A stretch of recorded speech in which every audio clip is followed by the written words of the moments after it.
Donald Trump's unprecedented assault on Americans' rights and freedoms has continued, with 850 officers and agents taking part in a massive law enforcement surge across Washington, D.C. last night, and nearly 24 arrests. The show of force came as Trump announced that he was sending the National Guard into the Capitol and putting city police under federal control, even though the violent crime rate is at a 30-year low. More lies from Donald Trump so that he can exert his dictatorship upon the American people. And in a previously underreported story, the Trump regime is now deporting undocumented migrants from the United States mainland to Hawaii for incarceration. Immigration lawyers say that transferring people far from the location of their arrest is depriving them of meaningful legal representation.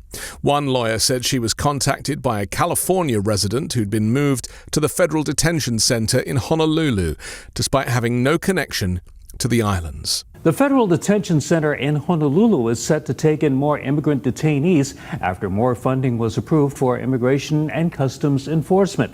Immigration attorneys and lawmakers are among those questioning the plan. It's unclear how many more migrant detainees will be sent to the Federal Detention Center in Honolulu. Some wonder why they'd be flown here from the continent in the first place. The plan comes after President Donald Trump signed his Big Beautiful Bill, which includes additional funding for the Immigration and Customs Enforcement Agency, or ICE. That one big ugly bill provided $45 billion in additional funding to ICE, make it one of the richest law enforcement entities in the federal government, if not in federal government history. After visiting the center a few months ago, Takuta is concerned about migrant detainees being mixed in with criminal inmates awaiting trial. As we know nationally, a majority of these migrants that are being sent to these encampments, whether it's on the mainland or to the detention center here in Hawaii, have no criminal background. Such transfers have increased since the Bureau of Prisons began allocating space at the Honolulu facility for U.S. Immigration and Customs Enforcement detainees. During a recent 2-hour tour of the detention center, the lawyer learned that 77 ICE detainees were being held there, many from outside Hawaii. That number could rise sharply as detainees are being sent from across the U.S., not just the islands, including several flown 10 hours from Florida. Advocates argue that the long-distance transfers make it far harder for detainees to keep in contact with their attorneys and families. Lawyers on the mainland often struggle to communicate with clients in Honolulu because phone calls must be scheduled more than a day in advance and are only allowed by appointment. Because Hawaii lacks a dedicated ICE detention facility, people in immigration proceedings are housed at FDC Honolulu, one of several federal and state facilities across the U.S. that hold ICE detainees when space allows. But a surge in arrests under the Trump regime has left ICE scrambling for beds. To expand capacity, ICE signed an agreement in February with the Bureau of Prisons to reserve space in 9 federal detention facilities, including Honolulu.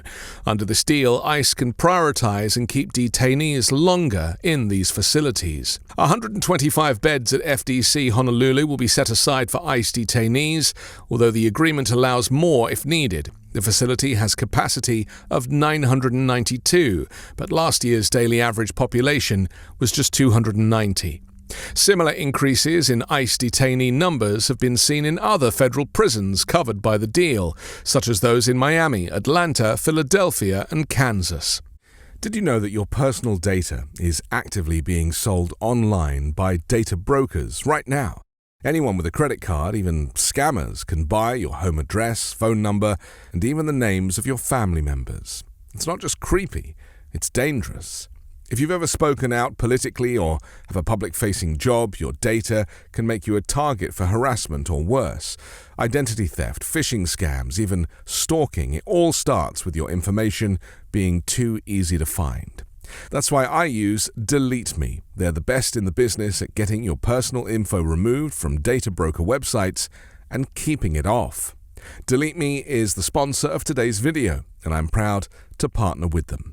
On my dashboard right now, I can see they've removed my info from 47 data broker sites, including over 300 pieces of personal data, stuff I didn't even know was out there.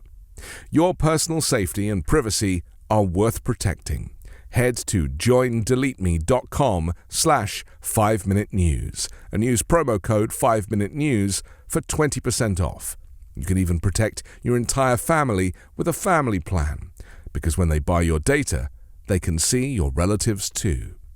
That's joindeleteme.com/5minutenews, promo code 5minutenews. Immigration lawyers stress that each transfer creates new barriers for legal defense. Court filings like habeas corpus petitions must be submitted in the jurisdiction where a detainee is held.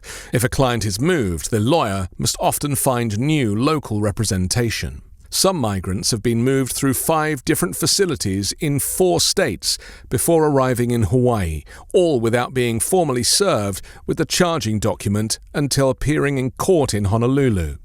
Distance also cuts detainees off from family visits, and those without funds in their commissionary accounts may be unable to make phone calls. With only 3 non-profits in Hawaii offering low or no-cost immigration defense, capacity to take on transferred cases is limited. The increased transfers align with a policy shift within ICE.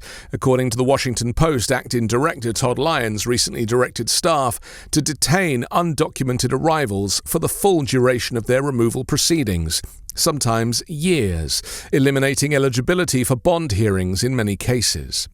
Judges in Hawaii have recently been denying more bond requests or setting higher bond amounts, and similar patterns are being reported nationwide. In recent Maui enforcement sweeps, long-time residents with no public safety or flight risk concerns have been denied release.